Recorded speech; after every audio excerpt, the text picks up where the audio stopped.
अस्सलामु अलैकुम वरहमतुल्लाहि वबरकातुहू। आप में से कुछ लोगों ने ये ज़रूर सुना होगा या किसी को ये शिकायत पेश आई होगी कि जब वो रात को सो जाते हैं तो उनके सो जाने के बाद उनको ऐसा महसूस होता है कि रात के आधी रात में या आखिरी हिस्से में कोई उन पर चढ़ कर बैठ गया और उनको दबा रहा है, उनके सीने पर बैठा हुआ है, जिसकी वजह से उनकी ये हालत होती है कि उनको दहशत तारी होती है। वो बोलना चाहते हैं लेकिन बोल नहीं सकते, वो हिलना चाहते हैं लेकिन हिल नहीं सकते हैं।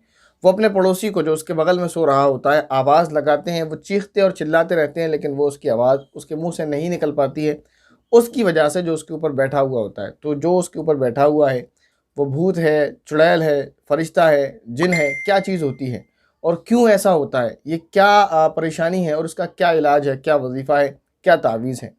लोग इसके लिए तावीज़ात कराते हैं, इसके लिए वज़ाइफ मांगते हैं और इसके लिए लोग जो उनके समझ आता है वो करते हैं या जो जैसे उनको बता देता है वो करते हैं। लेकिन यकीनन ये एक बहुत तकलीफ़ दह हालत होती है कि रात के उस हिस्से में जहाँ सन्नाटा हो, तारीकी हो, घनी रात हो। रात में तो वैसे ही इंसान को डर लगता है, फिर रात में उसके ऊपर आकर कोई बैठ जाए जो उसका गला दबा रहा हो, उसका सीना दबा रहा हो, उसकी आवाज़ को निकलने से रोक रहा हो, कि उसके बेड पर ही जो सो रहा है उसको वो पुकार रहा है, उसको आवाज़ें लगा रहा है लेकिन पड़ोस वाला सुनता नहीं, यानी उसके मुंह से आवाज़ नहीं निकलती है।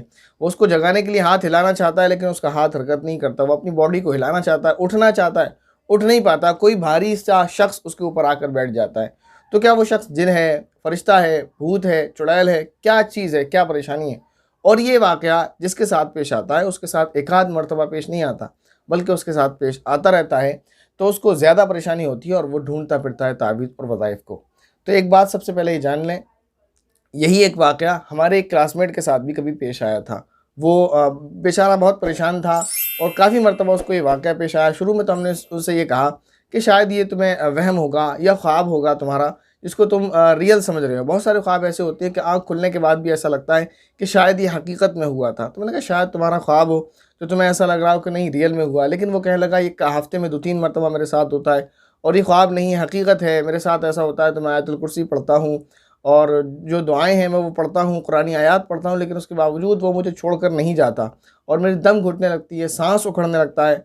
मैं बोलना चाहता हूँ, चीखना चाहता हूँ, आप लोगों को आवाज़ लगाता हूँ, कोई मेरी आवाज़ नहीं सुनता। मैं हिलता हूँ और जो मेरे आस-पास कोई है तो मैं उसको हाथों के ज़रिए से उठाना चाहता हूँ। मेरे हाथ वहाँ तक नहीं पहुँचते, मैं उठकर बैठना चाहता हूँ, नहीं उठ पाता हूँ।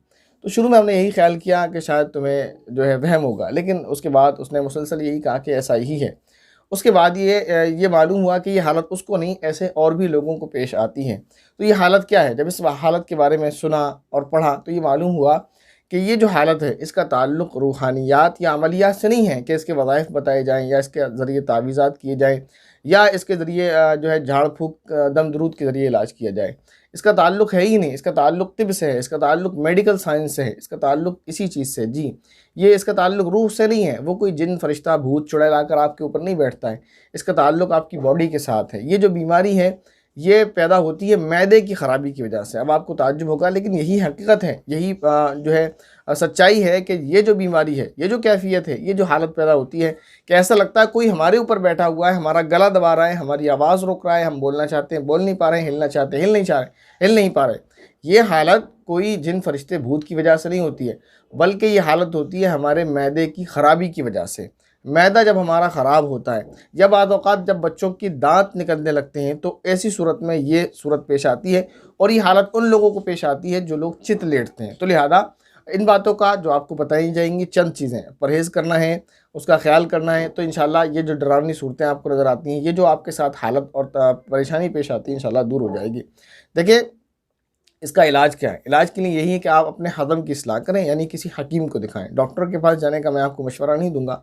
हकीम के पास जाएँ, अपने हाज़मे की इस्लाह करें और फ़िलहाल अगर आपको कब्ज़ है तो कुर्स मुलय्यन एक दवा आती है, 5 आदत यानी 5 गोलियाँ उसकी ले लें या फिर इतरिफ़ल ज़मानी 7 माशा वज़न में आप रात को लेकर ये खाकर सो जाएँ और इसके अलावा आप हकीम से राब्ता करें, उनसे इलाज कराएँ। और चंद चीज़ों में ग़िज़ा में आपको परहेज़ बता दिया जाता है कि इन चीज़ों से आप परहेज़ कर लें और कुछ चीज़ें आपको बता दी जाएँगी कि इनको आप इस्तेमाल करें।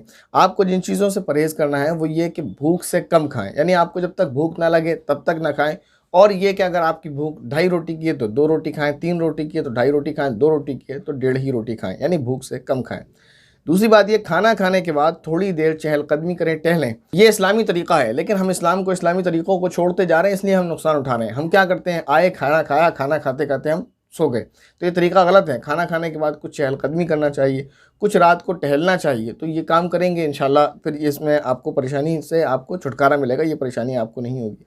दूसरी चीज़ ये कि बादी ग़िज़ाओं का आप इस्तेमाल ना करें, फ़ास्ट फूड आप कम खाएँ, और इसके अलावा गोभी, मटर, आलू, अरवी और माश की दाल, लहसुन, प्याज, मसूर की दाल, इन चीज़ों को आप कम से कम इस्तेमाल करें। और जो चीज़ें आपको खाने की हैं वो मूंग की दाल, बकरी का शोरबा, तरकारियों में शलगम, चुकंदर, पालक वगैरह, ये चीज़ें आप जो है खाएं।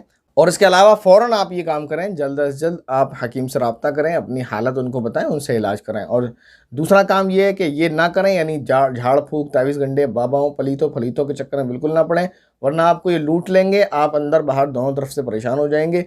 आप इनके चक्कर में ना पड़ें, हकीम के पास जाएं, जो वो इसका इलाज बताएं आप वो इलाज करें, और बाबाओं से 200 किलोमीटर की दूरी बनाए रखें। अस्सलाम वालेकुम रहमतुल्लाहि व बरकातुहू।